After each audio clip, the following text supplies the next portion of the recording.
Hello friends, आप सभी का स्वागत है स्टडी कवर क्लासेस में। तो आज की इस वीडियो में हम लोग JCRT क्लास 7 मैथ का प्रश्नावली 2.3 का क्वेश्चन नंबर 5, 6, 7 और 8 को कंप्लीट करने वाले हैं। तो बने रहिए एंड तक।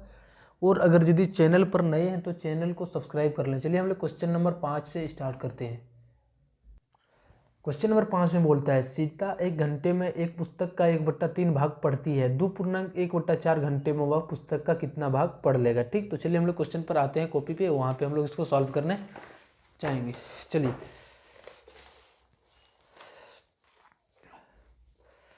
बोलता है, सीता 1 घंटे में एक पुस्तक का 1/3 भाग पढ़ता है। सबसे पहले हम यहाँ पे सॉल्यूशन लिख के इस तरह से कुछ साइन देंगे। ठीक, सबसे पहले हम यहाँ पे लिखेंगे कि सीता द्वारा 1 घंटा में पढ़ा गया भाग, कितना भाग वो जो पुस्तक का जो है सो 1 घंटा में खत्म कर पाती है। ठीक,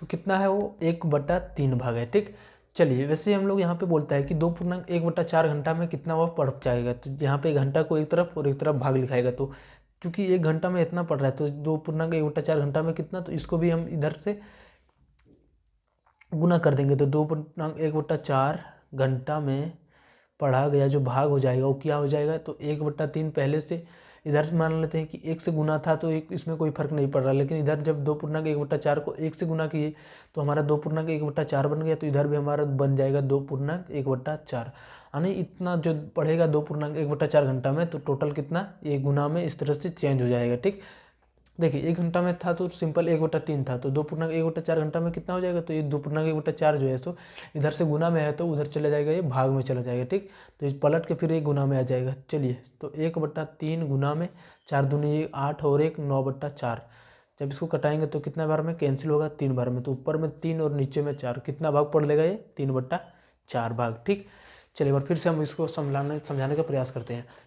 1 घंटा में कितना पड़ रहा है 1/3 भाग। ठीक, तो 1 घंटा में हमें पता है कोई भी चीज़ अगर यदि 1 घंटा में कर रहा है तो 1/3 ठीक है, लेकिन यही पूर्णांक में दिया है 2 घंटा में कितना, तो 2 से इसको गुना करना पड़ता है। अगर 3 घंटा में देता है तो इसको 3 से गुना करना पड़ता है, इतना गुना करने चलते, लेकिन यहाँ पे दिया है 2.1/4 घंटा, तो इसको भी हम लोग क्या करें, इसके साथ में गुना कर दिए। तो जितना पड़ेगा वो गुना करके हमारा जो आएगा वो 3/4 भाग आ गया, तो हमारा आंसर बन जाएगा। चलिए 6 नंबर क्वेश्चन पर आते हैं। तो 6 नंबर क्वेश्चन में बोलता है कि शीतल अपने बगीचे में 6 पौधे को लगाती है जो एक पंक्ति में है। 2 क्रमागत छोटे पौधों के बीच की दूरी 2/3 मीटर है। प्रथम एवं अंतिम पौधे के बीच की दूरी ज्ञात कीजिए। ठीक, चलिए इसको भी हम लोग सबसे पहले इसको फिगर के साथ समझते हैं। मान लेते हैं छोटा छोटा हमारा पौधा हो जाता है। ठीक, 1 2 और ये आपका तीसरा पौधा हो गया, चौथा, पांचवा और एक आपका लास्ट जो आता है वो छठा है। ठीक, तो इनके जो बीच की दूरी बोलता है 2 क्रमागत छोटे बीच की दूरी, तो इन दोनों की जो बीच की दूरी है वो 2/3 मीटर है। ठीक, इनका जो बीच की दूरी है 2/3 मीटर। वैसे ही भी इसका भी फिर होगा 2/3 मीटर, 2/3 मीटर। टोटल गैप कितना बन रहा है, 5 बन रहा है। ठीक, तो 5 बार हमको लिखना पड़ेगा। तो इनके दोनों के बीच की दूरी जो है 2/3 मीटर, 2/3 मीटर। बोलता है प्रथम एवं अंतिम पौधे के बीच की दूरी, यहाँ से लेकर यहाँ तक जो दूरी होगा उसकी जो मान होगा वही निकालने बोल रहा है। ठीक, तो चलिए निकालते हैं हम लोग यहाँ पे। प्रथम यहाँ पे लिखेंगे कुछ इस तरह से, प्रथम एवं अंतिम पौधे के बीच की दूरी। सिंपली हम क्या करेंगे, सबको मिला के जोड़ देंगे, इसको इसको इसको इसको 2/3 2/3 इस तरह से 2/3 प्लस फिर इसको जोड़ेंगे तो 2/3 प्लस अगला 2/3, फिर हमारा आएगा 2/3 और फिर हमारा लास्ट में अभी आ जाएगा 2/3। ठीक, तो इस तरह से हम जोड़ के निकाल सकते हैं, लेकिन जब हमारा सेम संख्या रहता है हम तो उसको 2/3 एक बार लिख देंगे और कितना बार है उसको हम यहाँ पे गुना करके लिख सकते हैं। जो हमारा जोड़ने के बाद आएगा वो हमारा यहाँ पे गुना करने के बाद भी, क्योंकि सेम संख्या है। ठीक, तो 1 2 3 4 5, तो इसको 5 बार जोड़ा या अथवा 5 से गुना करें तो हमारा वही आने वाला है, 5 दूनी 10/3। और इनको जब तोड़ेंगे तो कितना बन जाएगा 3.1/3, यानी जो मीटर इतना दूरी जो हो जाएगा 3.1/3 मीटर दूरी हो जाएगा। ठीक, चलिए नेक्स्ट हम लोग 7 नंबर क्वेश्चन पर आते हैं इसका। चलिए बोलता है लतिका 1 घंटे में 6.1/2 किलोमीटर पैदल चल सकती है, तो वह 2.1/3 घंटे में कितनी दूरी तय करेगी। ठीक, चलिए यहाँ पे हम लोग सॉल्यूशन लिख के लिखेंगे। लतिका द्वारा 1 घंटा में चली गई दूरी। ठीक, तो 1 घंटा में चल रहा है 6.1/2 यानी कितना आ रहा है, 6 दूनी 12 और 1 13/2 किलोमीटर। ठीक, यानी ये 1 घंटा में चल रहा है, तो बोलता है 2.1/3 घंटे में कितना दूरी तय करा, तो 1 घंटा में इतना, तो जब 2.1/3 में कितना हो जाएगा, तो लतिका द्वारा घंटा में चली गई दूरी जो हो जाएगा वो कितना हो जाएगा, इनसे गुना हो जाएगा तो उतना ही दूरी चलेगा, तो 13/2 3 दूना 6 और 1 7/3 बन जाएगा। ठीक, नहीं तो सिंपली वे में आप इस तरह से समझ सकते हैं, अगर यदि 1 है इधर हमारा 1 घंटा का मतलब 1 हो गया। ठीक, 1 को जब इससे गुना किया तो हमारा कोई फर्क नहीं पड़ा, तो ये हमारा सेम हो गया।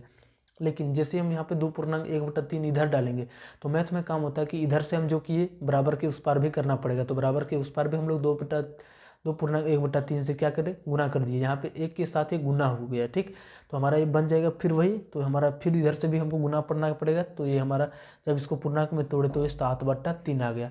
चलिए अब हम इसको गुना कर देते हैं, 13/2 गुना 7/3, 13 सत्ते 91 और 3 दूनी 6। अब जब इसको पूर्णांक में तोड़ेंगे तो कितना 15.1/6 किलोमीटर, ये आपका आंसर बन जाएगा। ठीक, चलिए नेक्स्ट हम लोग अब अगला क्वेश्चन जो है सो 8 नंबर पर आते हैं। 8 नंबर क्वेश्चन में है कि एक वर्ग की प्रत्येक भुजा 2.2/3 मीटर लंबा है, तो इस वर्ग का क्षेत्रफल ज्ञात कीजिए। मान लेते हैं एक वर्ग है यहाँ पे। ठीक, ये वर्ग का चारों भुजा जो आपस में होता है वो बराबर होता है। ठीक, तो एक भुजा में बोले या कोई एक भुजा बोले या सभी भुजा बोले तो समान ही है, उतना ही मीटर सबका होगा, 2.2/3 मीटर। इसका लंबाई सेम, यहाँ पे उसका लंबाई जो चारों भुजा होगा वो सेम हो जाएगा। ठीक, तो यहाँ पे लिखेंगे भुजा की लंबाई